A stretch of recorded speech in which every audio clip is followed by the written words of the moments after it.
bulan Februari 2012 di New York diadakan pertemuan akbar 15 intelijen negara-negara besar dunia duduk bersama membicarakan siapa calon pemimpin dunia tahun 2020.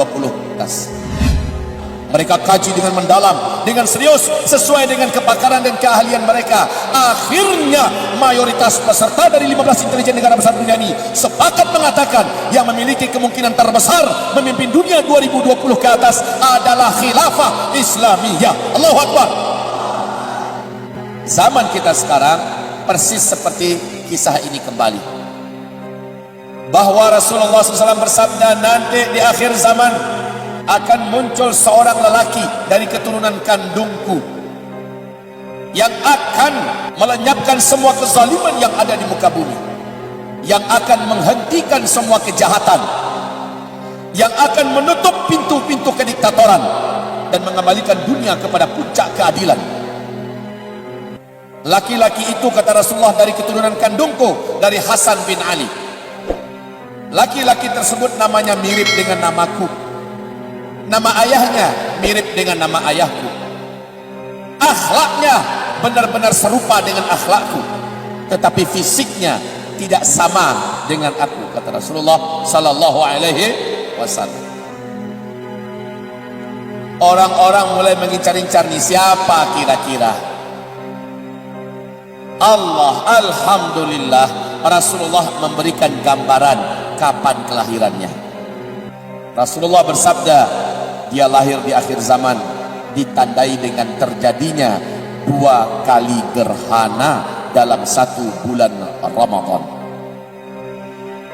Nanti ketika dia sudah berusia 40 tahun, di hadis yang lain mendekati 40 tahun, sang pemimpin besar dari keturunanku ini, Nabi memberikan gelar kepadanya Imam Al-Mahdi, akan dibaiat di depan Ka'bah untuk bersedia memimpin umatku keluar dari kegelapan menuju kepada terangnya cahaya kemenangan. Di usia 40 tahun, di hadis yang lain mendekati 40 tahun. Jadi kelahirannya ditandai dengan terjadinya 2 kali gerhana dalam 1 bulan Ramadan. Kemudian dia dibaiat menjadi Al-Mahdi untuk memimpin umat Islam yang beriman seluruh dunia di depan Ka'bah di usia 40 tahun atau mendekati 40 tahun. Ketahuilah, di Jazirah Arabiah seluruh dunia memberitakan tahun 1981 telah terjadi 2 kali gerhana dalam 1 bulan Ramadan 1981 itu. Dan hebatnya 1982 tahun depannya terulang lagi, terjadi lagi 2 kali gerhana dalam 1 bulan Ramadan di Jazirah Arabiah. Masya Allah. Maka para ulama-ulama kita dari ulama-ulama dunia Ahlus Sunnah wal Jamaah mengatakan bahwa sosok pemimpin terakhir yang akan memenangkan Islam di akhir zaman telah lahir 1981. Secara Masehi, usia sang calon pemimpin besar, pemersatu umat Islam dan pemimpin kita bersama yang akan memenangkan dunia, yang akan memimpin kembali seluruh dunia ini dengan pemerintahan Islam yang penuh dengan keadilan, kesejahteraan dan kemakmuran, usianya sekarang ini sudah 38 tahun lebih. Rasulullah bersabda, dia dibaiat di depan Ka'bah di usia 40 tahun. Di hadis yang lain mendekati usia 40 tahun.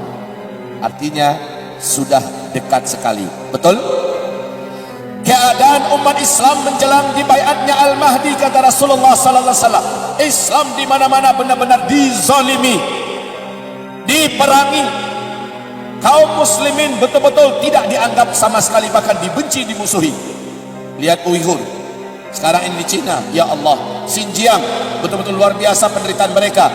Rohingya di Myanmar sana. Lihat keadaan kaum muslimin hari ini di Syria, di Palestina, di Yaman, di Iran.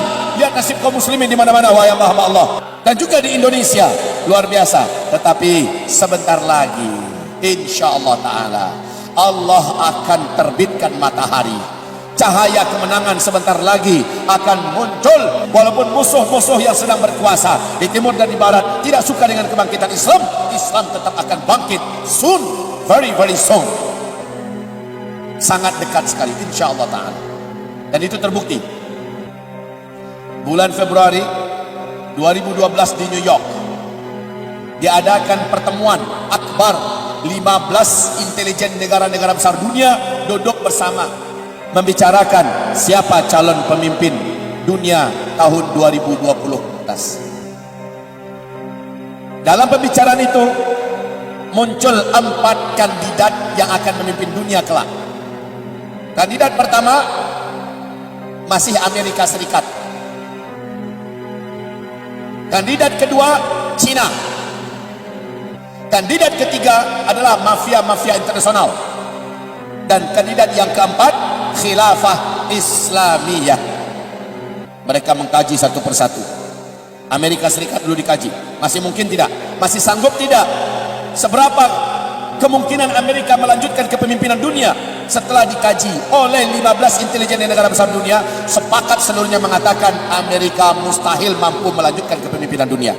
Amerika sekarang begitu rapuh, sangat lemah, tidak mungkin Amerika yang akan memimpin dunia 2020 ke atas. Dikaji Cina dengan segala kemampuan yang dimiliki oleh Cina, segala peluang-peluang yang ada pada Cina untuk memimpin dunia, maka mayoritas peserta sepakat mengatakan, intelijen besar dunia ini sepakat mengatakan tidak, Cina sangat rapuh untuk bisa memimpin dunia. Maka masuk pada opsi yang ketiga, mafia-mafia internasional. Mereka lah yang akan memimpin dunia ke depan. Dikaji kemungkinannya, maka rontok kemungkinan yang ketiga. Lalu yang keempat, opsi keempat, khilafah Islamiyah. Mereka kaji dengan mendalam, dengan serius, sesuai dengan kepakaran dan keahlian mereka. Akhirnya mayoritas peserta dari 15 intelijen negara besar dunia ini sepakat mengatakan yang memiliki kemungkinan terbesar memimpin dunia 2020 ke atas adalah khilafah Islamiyah. Allahu Akbar. Peluang yang disebutkan oleh 15 intelijen negara besar dunia ini di New York di pertemuan NIC bulan Februari itu sesuai dengan nubuat Nabi. Kalau sekarang Al-Mahdi sudah di usia 38 tahun lebih secara hijriah, artinya 1 atau 2 tahun lagi kita sudah punya pemimpin besar dunia ke depan. Betul tidak? Allahu Akbar. Bergembiralah. Walaupun penjahat-penjahat kebatilan, media semua di tangan mereka saat ini di dunia. Militer yang paling hebat-hebat di tangan mereka sekarang di seluruh dunia. Teknologi modern peperangan seluruhnya di tangan mereka saat ini. Pendidikan, ekonomi, apa saja di tangan mereka. Tidak ada masalah. Wong Firaun juga di puncak-puncak kekuasaannya hancur di tangan Musa alaihissalam. Betul tidak? Musa ditolong Allah. Musa saat itu malah sudah tidak ketemu jalan. Di depan Laut Merah, di belakang Firaun dan bala tentara siap mencincang-cincang. Mau kemana? Allah belahkan laut, Musa selamat dan kaumnya. Firaun tenggelam, habis. Namrus juga di puncak dijayanya, di puncak kekuatan kekuasaannya, habis oleh Allah Subhanahu wa taala. Sejarah akan terulang. At-tarikhu yu'idu nafsahu. Tarikh sejarah akan kembali terulang.